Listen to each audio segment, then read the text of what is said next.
C'est avec un sentiment inexprimable de reconnaissance envers Dieu que je m'apprête à publier de nouvelles séries d'audio. Si le fruit d'un labeur est proportionné à ce que labeur a coûté de souffrance, de lutte, de travaux, je suis alors assuré que ces nombreux audios seront une bénédiction pour un très grand nombre d'âmes. Il a une histoire et cette histoire ne sera parfaitement connue que lorsque les audios seront ouverts, écoutés. Ils seront le fruit de nombreuses expériences permises par la sagesse suprême en prévision de l'accomplissement de ses desseins ici-bas, et il est en même temps le résultat et le fruit de toutes ces lectures approfondies de ces auteurs qui m'ont inspiré, tels que Austin Spark, Baxing, Frère Varbonne, et qu'ils m'ont averti sur les pièges que Satan mettait sur mon chemin. Le flot menaçant des armées du prince des ténèbres qui pouvait entraîner et submerger les plus consacrés, les meilleurs, en contrefaisant l'activité divine. Et ceux qui avaient discerné la vérité et vu le piège s'étaient jetés à genoux et avaient répandu devant Dieu leur prière angoissée. Manifestez, répandez la lumière que vous avez reçue. Telle fut la réponse accordée à leur prière. Telle était leur histoire. S'ils avaient pu prévoir tout ce que ce labeur leur coûterait, les auteurs auraient peut-être reculé devant la tâche.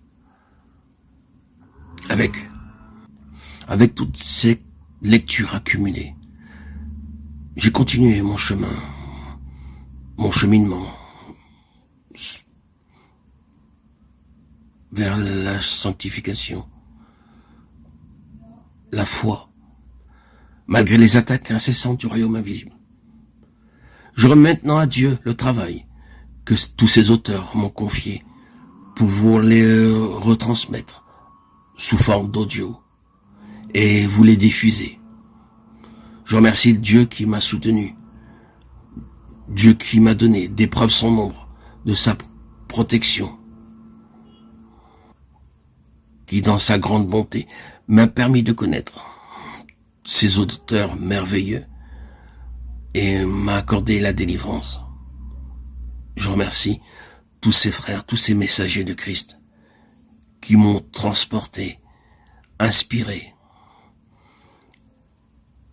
qui m'ont permis de réaliser mon rêve le plus fou, marcher sur les pas de Christ.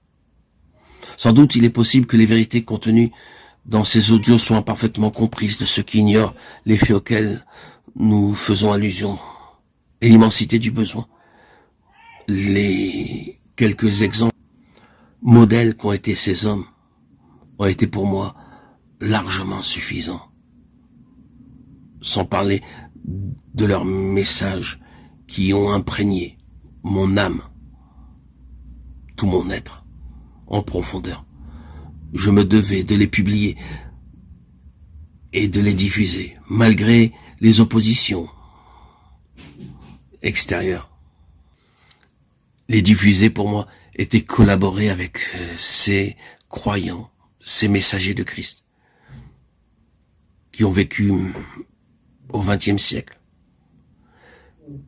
En les diffusant, je pouvais traiter de l'action de Dieu dans l'homme et de ce que l'homme doit faire pour collaborer avec Dieu. Je remercie le Seigneur de m'avoir permis cette église Patmos, où j'ai rencontré, à travers toutes ces lectures, le véritable message de la saine doctrine, le message que Christ, à travers tous ces hommes, a voulu diffuser et transmettre. Je vais les partager avec vous. Sachez que c'est une bénédiction de connaître ces messages.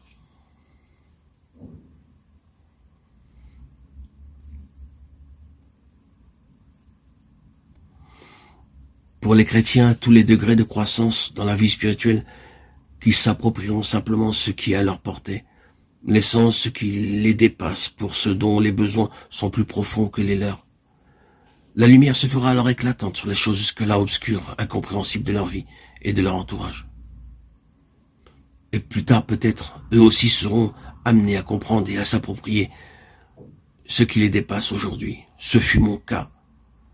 Et ce fut là une transformation formidable. Ainsi, par tous ces fascicules que j'ai lus et relus, provenant de l'église Patmos, j'ai pu mettre en pratique et vivre les vérités exposées. Et j'ai pu expérimenter par la grâce de Dieu cet affranchissement, cette libération de l'esprit, de l'âme et du corps au service de Dieu. Tous ceux qui écouteront ces audios sous le regard de Dieu, sans parti pris ni préjugés, recevront alors ces bénédictions. Je tiens encore à remercier ces hommes, ces messagers de Christ, Baksing, John Payne Lewis, frère Verbon, frère Watchman Nee, frère Austin Spark et tant d'autres qui ont influé sur ma vie